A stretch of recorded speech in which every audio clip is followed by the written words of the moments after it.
Hey guys, so I want to talk about the bottom of the H2O to go sling. I know a lot of people complain that the base is the hardest part to add, and without a doubt it is, because it's a small oval that you're trying to get sewn in there. And then especially with this front zipper pocket, you end up with many layers between the exterior, the liner, and then the folded slip pocket of this.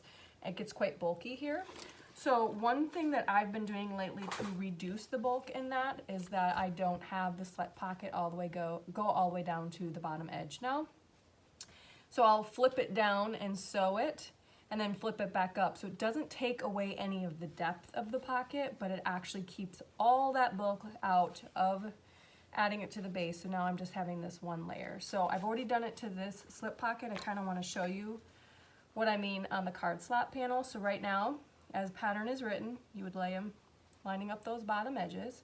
But instead, what I did here is I drew a line that's 5/8 inches up from this bottom edge, and I'll take my set of pockets and I'll flip them down and line up the bottom edge with that line here. So then I take it over here and I will sew 1/8 to 1/4 inch. I'm not wanting to take, again, a whole lot of length off the bottom, but just enough to catch both layers of those card slots.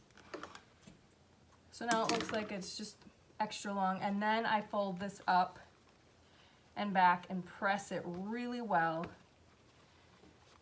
with my fingers and then an iron, and then clip the sides, and then I'll base them as one before I add those little side wings. But then do you see how that is? So if we base this down, now we've got this one layer that'll go attached to the base at the bottom to keep it out of there. So I hope that that helps and clears things up for some people, or if that makes it easier attaching the base, give it a try.